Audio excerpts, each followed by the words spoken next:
Po, unë jam e bindur se do të gjendet një kompromis politik. Nuk po i di a është ky kombinim i optimizmit apo edhe i ndjesisë që po e marr nga deri tash komunikimi dhe bashkëpunimi. Fatmirësisht legislatura 10 ka filluar me një disponim tjetër në kuptimin e komunikimit dhe bashkëpunimit mes grupeve parlamentare pozit-opozit. Do thotë këto ditë pritet diskutimi tashmë për procesin që po na pret, zgjedhjen apo rizgjedhjen e presidentit presidentes të mvaret dhe përmbajtësore është që e para të kemi 30 nënshkrime për cilin do kandidat që prezantohet dhe e dyta që të sigurohemi që janë 80 deputet që do të qëndrojnë gjatë procesit. Dhe kjo tashmë është pjesa e dytë, cilën e udhëheq kryeministri Kurti, si kryetari i lëvizjes vendosje, partisë më të madhe në vend, dhe për cilën ne do të kemi së shpejti një dakordim në kuadër të vendimarrjes së grupit parlamentar. Them ende nuk është diskutuar emri i përveçëm, se emra janë përmendur, por nuk është diskutuar në kuptimin e krijimit ose fillimit të procesit për mbështetje. Ne kemi pasur bashkëpunim me zyrën e presidentes për këto tash 5 vite po bëhen, në kuptimin e bashkëpunimit institucional, kur kanë qenë diskutimet apo takimet me lider.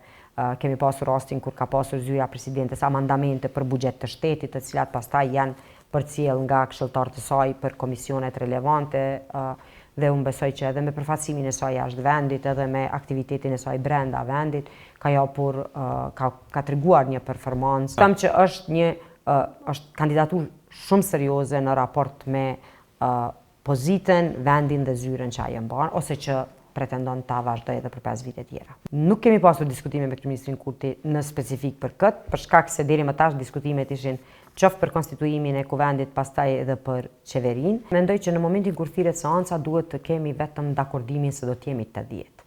Do thotë se do të jenë 80. Besoj që nga pozita, domethënë nga gjitha grupet parlamentare, përfshi edhe grupin multietnik, pjesë e koalicionit zyrtar, që të jemi ose të jetë mundësia që pozita të ketë votat, por bashkë në dakordim edhe me partitë e opozitës për kandidaten në momentin kur thirret seanca, që nuk është një situatë në cilën mund të shtyejmë, kushtetuta është e qartë, procesi është shumë specifikisht i qartësuar dhe nëse dështon ai proces, dihet se menjëherë kuvendi shpërndahet dhe vendi shkon në zgjedhje. Unë mendoj që nuk bëjmë fjalë për rrezik, ne bëjmë fjalë për themi siguri dhe domosdoshmëri për të gjetur një konsenzus. Do të thotë, më shumë se sa të flasim për skenarin ku do të hyjmë dhe do të rrezikojmë dhe nëse nuk arrijmë shkojmë në zgjedhje, të flasim për skenarin kur do të jemi aty dhe do të jemi të sigurt për kë do votojmë.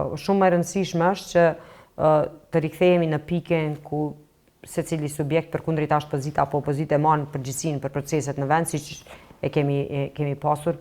Besoj në një republikë parlamentare, një demokraci funksionale në cilën partitë që janë sot opozitës e kanë rolin e vetë. Çdo gjë mund të quhet marrëveshje politike, mund të quhet diskutim politik që të ulemi në tavolinë, të dakordohemi për emrin të cilin ata e konsiderojnë që është, domethënë, i pranueshëm për të gjithë dhe natyrisht që në kuadër të saj marrim pjesë në proces të votimit dhe vazhdojmë me legislaturën e 10. Do thotë, shkuarja në zgjedhje nuk është çështje që ndikon ose humb vetëm pozitën. Shkuara një zgjedhje është angazhim i krejt spektrit politik në Kosovë.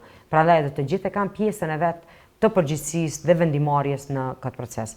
Do thotë, ne si pozitë nuk e marrim që vetëm pozita tashmë e sjell vendimin, a do të kemi presidente të re apo do të shkojmë në zgjedhje parlamentare.